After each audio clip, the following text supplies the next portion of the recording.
ପଛରେ ପଡ଼ିଲେ କପିଲ ଦେବ।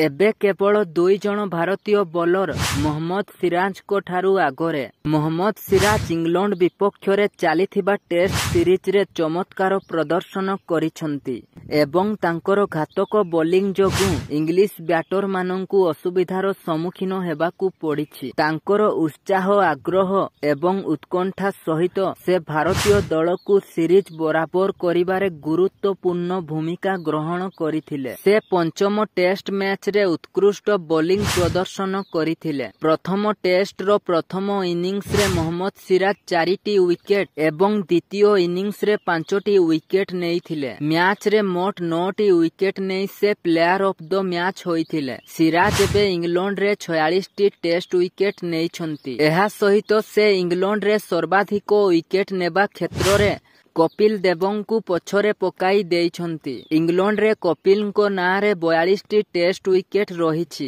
ଇଂଲଣ୍ଡରେ ଭାରତୀୟ ବୋଲରମାନଙ୍କ ମଧ୍ୟରେ କେବଳ ଇଶାନ୍ତ ଶର୍ମା ଏବଂ ଯଶପ୍ରୀତ ବୁମରା ଟେଷ୍ଟ ୱିକେଟ ନେବା ମାମଲାରେ ମହମ୍ମଦ ସିରାଜଙ୍କ ଠାରୁ ଆଗରେ ଅଛନ୍ତି।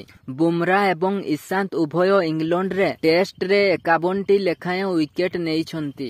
ମହମ୍ମଦ ସିରାଜ ଇଂଲଣ୍ଡରେ 11ଟି ଟେଷ୍ଟ ମ୍ୟାଚ ଖେଳି 46ଟି ଟେଷ୍ଟ ୱିକେଟ ନେଇଛନ୍ତି ଏବଂ ଏଥିସହିତ ସେ 2 ଥର 5 ୱିକେଟ ହାସଲ କରିଛନ୍ତି। ମହମ୍ମଦ ସିରାଜ ଏକମାତ୍ର ଭାରତୀୟ ଦ୍ରୁତ ବୋଲର ଥିଲେ ଯିଏକି ଇଂଲଣ୍ଡ ବିପକ୍ଷରେ ଚଳିତ ଟେଷ୍ଟ ସିରିଜର ସମସ୍ତ 5ଟି ମ୍ୟାଚ ଖେଳିଥିଲେ ଏବଂ ସର୍ବାଧିକ ୱିକେଟ ନେଉଥିବା ବୋଲର ଥିଲେ। ସେ ମୋଟ 23ଟି ୱିକେଟ ନେଇଥିଲେ। ସିରାଜ ପ୍ରତ୍ୟେକ ମ୍ୟାଚରେ ନିଜର ସର୍ବସ୍ୱ ପ୍ରଦର୍ଶନ ଦେଇଥିଲେ ଏବଂ ଯେତେବେଳେ ଦଳକୁ ତାଙ୍କର ଆବଶ୍ୟକତା ପଡ଼ିଥିଲା ସେ ପ୍ରତ୍ୟେକ କ୍ଷେତ୍ରରେ ନିଜର ଦୃଢ଼ ଉପସ୍ଥିତି ଜାହିର କରିଛନ୍ତି। ମହମ୍ମଦ ସିରାଜ 2020ରେ ଭାରତୀୟ ଦଳ ପାଇଁ ଟେଷ୍ଟ ଡେବ୍ୟୁ କରିଥିଲେ। ସେବେଠାରୁ ସେ ମୋଟ 41ଟି ଟେଷ୍ଟ ମ୍ୟାଚରେ ମୋଟ 123ଟି ୱିକେଟ ନେଇଛନ୍ତି।